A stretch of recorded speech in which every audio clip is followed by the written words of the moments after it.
चाहते तो मैं आपसे माफी मांगती हूँ। 9 मई की मजम्मत, मेरा भाई जावेद आलम शहीद 9/11 के बाद वॉर और टेरर के अंदर शहीद हो चुका है। मैं शहीद की बहन हूँ, मैं शहीद की बहन हूँ। 5 फुट 10 इंच का था जावेद आलम वजीर शहीद का। जाओ जाके उसकी कब्र वजीरिस्तान में देखो, 6 फुट से ज्यादा की, क्योंकि उसके हाथ जब इस तरह स्टिफ हो गए थे तो वो नीचे वापस नहीं आते थे।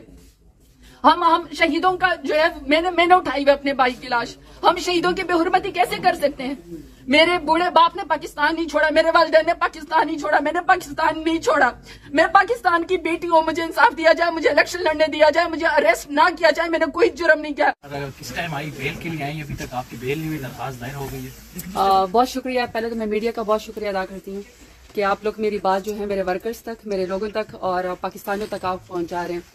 इस वक्त इलेक्शन की गहमा गहमी है और ये वो इलेक्शन है कि मुझे ये समझ नहीं आ रहा है कि मैं इलेक्शन लड़ रही हूँ या मैं कोई जंग लड़ रही हूँ, मुझे तो ये समझ नहीं आ रही है।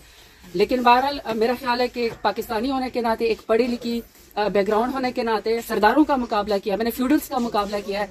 मैंने 2018 में जो है वो फ्यूडल्स को हराया और मैं एक नजरिए के ऊपर आई हूँ। ये मेरा राइट है कि मुझे इलेक्शन लड़ने दे दिया जाए। मेरे जो वो थे इलेक्शन के नॉमिनेशन पेपर्स थे, वो तो एक अलग जंग थी कि नॉमिनेशन पेपर्स पहले मेरे एक्सेप्ट नहीं हो रहे थे। फिर मैंने नॉमिनेशन पेपर जाके जमा कराए, मेरे जो प्रपोजर और सेकेंडर थी वो खवातीन थी, उनको अरेस्ट किया गया। फिर जिस वहां पे मैं यूं समझे कि इलेक्शन कमीशन का जो पूरा एक ऑफिस था डेरा गाजी खान में, वो पूरा का पूरा यरगमाल हो चुका था। मैंने उस वक्त भी कहा कि उस खवातीन को, मेरी प्रपोजर सेकेंडर को छोड़ दिया जाए, क्योंकि ये खवातीन है डेरा गाजी खान में, इन्होंने हिम्मत की इतने मुश्किल में कि वो मेरी प्रपोजर और सेकेंडर बनी है। उसके बाद किसी ग्राउंड पे, पीओ ग्राउंड पे जो है मेरे नॉमिनेशन पेपर जो है वो रिजेक्ट कर दिए गए हैं NA 185 डेरा गाजी खान से। और मैंने तब भी चीफ इलेक्शन कमिश्नर साहब को और मैंने चीफ जस्टिस साहब को और मैंने पाकिस्तान के तमाम इदारों को अपील की कि मेरा हक है कि मैं इलेक्शन लड़ूं। मैं पाकिस्तान की शहरी हूं, मैंने पाकिस्तान में कभी कोई कानून नहीं तोड़ा, मैंने तो कभी ट्रैफिक का सिग्नल भी जिंदगी में नहीं तोड़ा। और अपने दौरे हुकूमत में मैंने 38 महीनों में जिस तरीके से डेरा गाजी खान को मैंने जिस तरीके से रिप्रेजेंट किया, कभी किसी ने इतना रिकॉर्ड काम नहीं कराया कि मैंने डेरा गाजी खान में 38 महीनों में 4.5 बिलियन का मैंने कार्डियोलॉजी हॉस्पिटल बनवाया, 4.3 बिलियन का मैंने मदर इन चाइल्ड हॉस्पिटल बनवाया, मैंने वहां पे खवातीन के लिए पार्क बनवाया, पहले खवातीन की वुमेन यूनिवर्सिटी बनाई। तो मेरा राइट है कि मैं दोबारा से इलेक्शन लड़ूं। लेकिन मेरे नॉमिनेशन पेपर जो है वो रिजेक्ट कर दिए गए, वो ट्राइब्यूनल में गए और ट्राइब्यूनल के अंदर मेरी पीओ ग्राउंड थी कि मैं कोर्ट के अंदर सरेंडर करूं।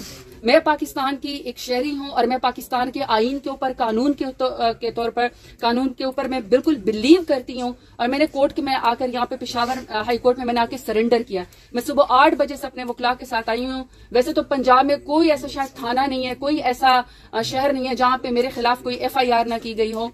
और मैं यहाँ पे अपने हाई कोर्ट से इंसाफ लेने के लिए आई हूँ, क्योंकि आप कहते हैं कि इंसाफ जो है वो यही है कि आपके ऊपर कोई FIR भी, चाहे वो नाजायज है, सबको पता है कि वो सियासी है, सबको पता है कि वो पॉलिटिकल इंजीनियरिंग हो रही है, सबको पता है कि वो हम इलेक्शन से रोकने की कोशिश हो रही है। इसके बावजूद भी मैंने अपने कानून की और आइन की पासदारी की और मैंने पेशावर हाई कोर्ट के अंदर आज आके सरेंडर किया। मैं सुबह 8 बजे से यहाँ पे आई हुई हूँ, लेकिन मेरी बेल लगी हुई है, मैंने मचल के जमा करा दिए हैं। लेकिन इसके मैं रजिस्ट्री ऑफिस यहाँ पे गई हूँ और बाकायदा मैंने कि मेरे वकील वहां पे गए कि मुझे जो है यहाँ से अदालत से रिलीफ दिया जाए।